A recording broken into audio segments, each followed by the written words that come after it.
তারা দেখতে পাবে আসলে আস্তে আস্তে যে তার পরিবর্তনটা। হ্যাঁ, সন্ধ্যাটাও কি দাঁড়ায়?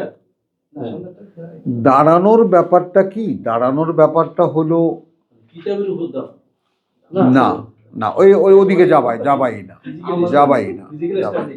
কিন্তু ফজরের ব্যাপারটা শোনো, আমার তো এলাকার লোকজন বলছে কিতাবের উপর দাঁড়াইতে বলেছে,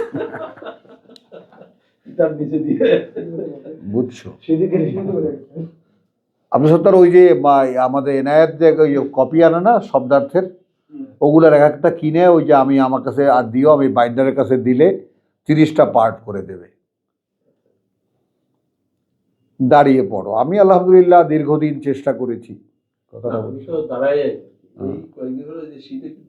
এগুলো এটা এটা ইল্লা কালির, এটা এটা আল্লাহ ধরবেন না, এটা আল্লাহ ধরবেন না, দেখবেন না।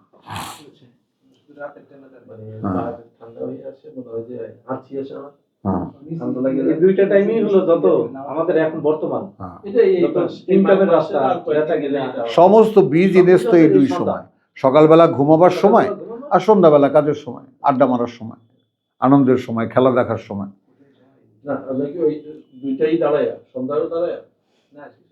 যদি পারো, যদি পারো, কারণ হলো আমি বলছি কারণটা কি, মূল আদেশ হলো কুম মান কামা। আর এমনি তো আছে কথা বলছো আল্লাযীনা ইয়াযকুরুনাল্লাহা কিয়ামান ওয়া কুউদান ওয়া আলা জুনুবিহিম ওয়া ইয়াতাফাক্কারুনা ফি খালকিস সামাওয়াতি ওয়াল, ওইটা শুয়ে শুয়ে গইরে আর কই যে আল্লাহ নাই, বুড়া, আমি আর কি করব।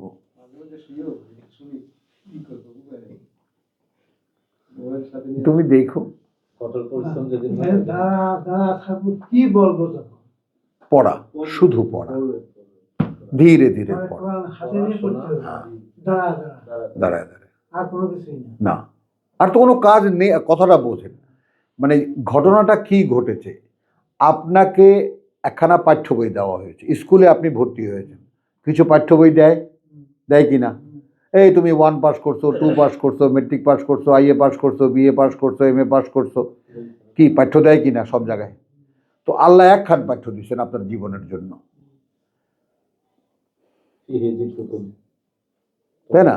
ওই যে আমার নাতিরা ও মানে কোনো বাংলা জিনিস ইংরেজিতে কইয়া বুঝাইতে হয়, বাংলা বুঝাতে হয় ইংরেজিতে বলে। তো এইটা আমার একটা সেই গোয়ার তুমি, যে আমি দেখব ভাষার দূরত্বটা কোন জায়গায়। ভাষা তো আসলে কোনো ডিফারেন্সই না, কোনো আড়ালই না, ভাষাকে যে কোনোভাবে ভেদ করা যায়। কথা বলছে না, যেমন এই যে এই ছেলেটা না মাদ্রাসায় পড়েছে, না কোনোদিন আরবি পড়েছে, না কিছু করেছে, এখন তো কোরআন পড়লে আরবি বুঝতে পারে, কেমন করে বুঝতে পারে?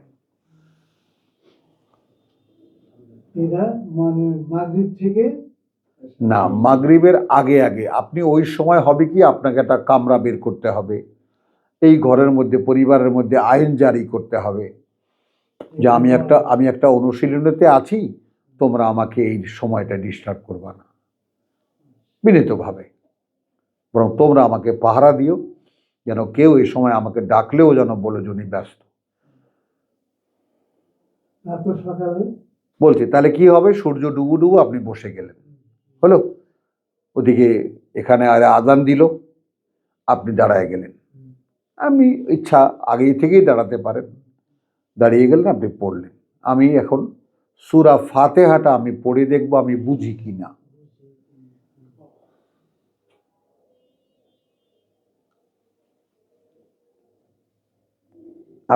আমি 100 বার পড়ব, এইরকম না আলহামদুলিল্লাহ মালিক এরকম না, আলহামদুলিল্লাহ।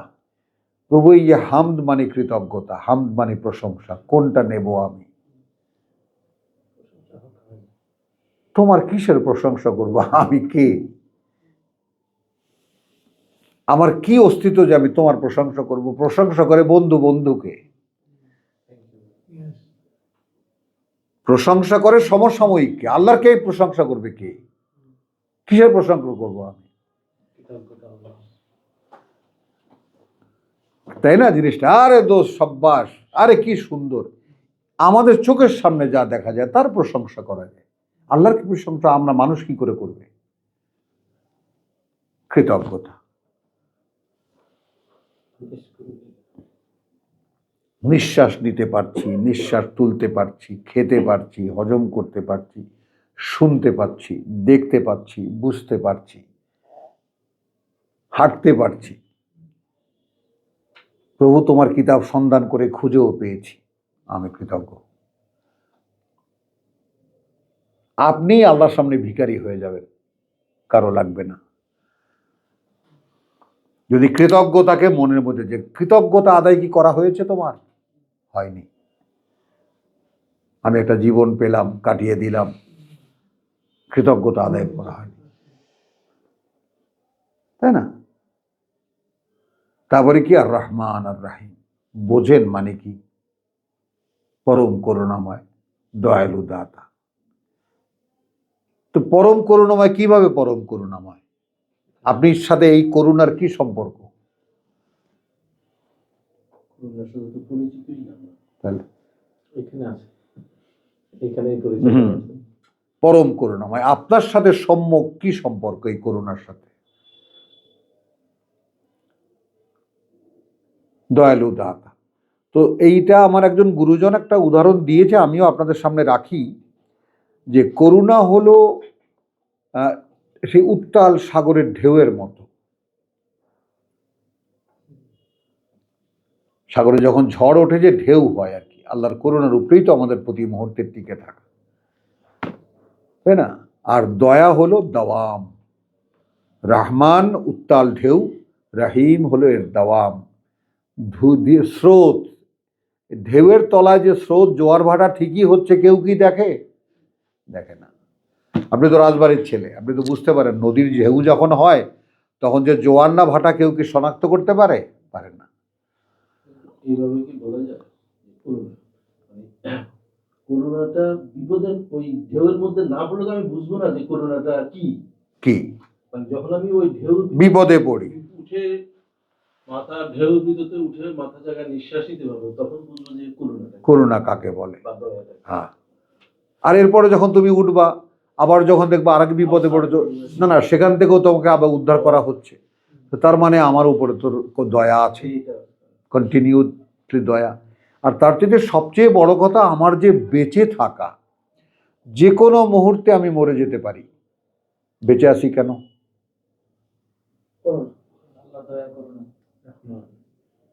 না, একটা তো হলো আমার লাইফ স্প্যান আছে, আমাকে দেওয়ার সময়সীমা আছে, সেই জন্য আমি বেঁচে আছি। কিন্তু আল্লাহ যে আমাকে বাঁচিয়ে রেখেছেন, কেন রেখেছেন?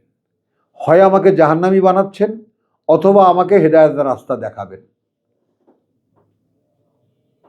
দুইটা কারণে মানুষকে বাঁচিয়ে রাখা হয়। একটা হয় তার পাপে পরিপূর্ণ করে শুকায় একেবারে কাঠ, একদম আগুনে দেওয়ার সঙ্গে সঙ্গে যেন জ্বলে ওঠে। 100% ফুলফিল হয়নি। হ্যাঁ। আরেকটা হলো তোমার এখনো সময় আছে, ফেরো, তোমার এখনো সময় আছে, ফেরো। তো এইভাবে আমি, ওটা তো আর আমাদের আলোচনার বস্তু নয়, এইভাবে আপনি এক একটা শব্দকে ধরে, প্রভু এটা আমার বুঝটা দাও, বুঝতে চাই তোমার কাছ থেকে, বাংলায় একেবারে সরাসরি সরাসরি। আপনি দাঁড়িয়ে দেখেন, বসে দেখেন, তিনটা সুরত আছে। কথা বলছেন আপনার যাকে বলে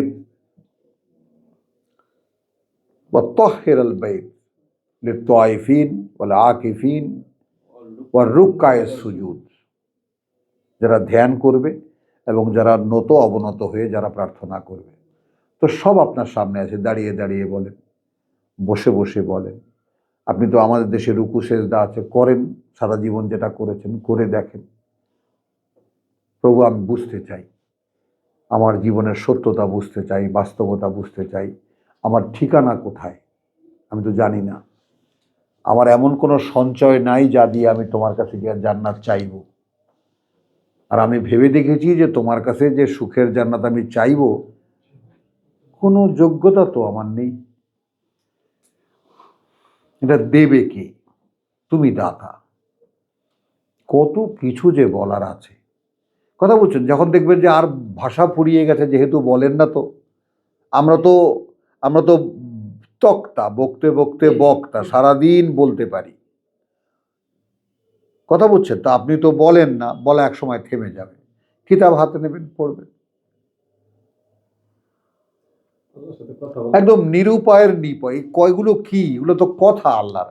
আপনি পড়তে শিখলে আল্লাহ কথা বলছেন এটা বুঝতে পারবেন। ঠিক আছে, তো আলহামদুলিল্লাহ। তো এখন গেলাম আমরা এই একই একই একই পরপর ফজরের আজানের আগে, এটা সময়টা ফজরের আজানের আগে, মানে সেহরির সময়টা যখন, না না তাহাজ্জুদের সময় তো আপনারা এখানে, তাহাজ্জুদ তো সারা রাত ধরে, ওই যে শেষ রাতে তাহাজ্জুদ, ওইটা আসলে আমাদের বানানো ব্যাপার। তাহাজ্জুদ সারা রাত।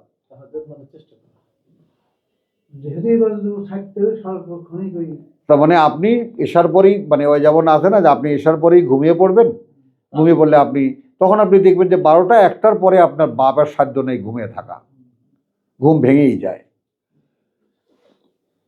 আর গ্রামের দেশের কথাটা বুঝছেন, মফস্বলের শহর, আপনারা 8টা 9টার পরে জেগে থাকবেন কেন? ঘুমিয়ে পড়লে দেখবেন রাত 3টার দিকে চোখ করে, তখন থেকে দাঁড়িয়ে যান সূর্যোদয় পর্যন্ত।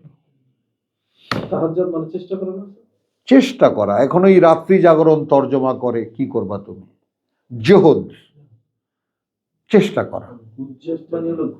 হ্যাঁ, থেকে ঘুম ভেঙে ওঠা। যা এখন এটা আমি আর এইটার মধ্যে যাবো না, এটা অনেক তর্ক হয়েছে। এটার আসল বাস্তবতা কেউ বলতে পারে না। ফাতাহাজ্জাদ বিহি, ওই যে আমি বলছিলাম ঠেলাঠেলি করো এটা নিয়ে, হুমায়ুন ওইটার এই মার্কেটিং করে দিছে। ইব্রাহিম আলাইহিস সালাম যখন যখন তার জাতির কাছে গেছে হজ করতে, একই রুট মনে হয়। দেখো, দাও দাও আমরা শেষ করি।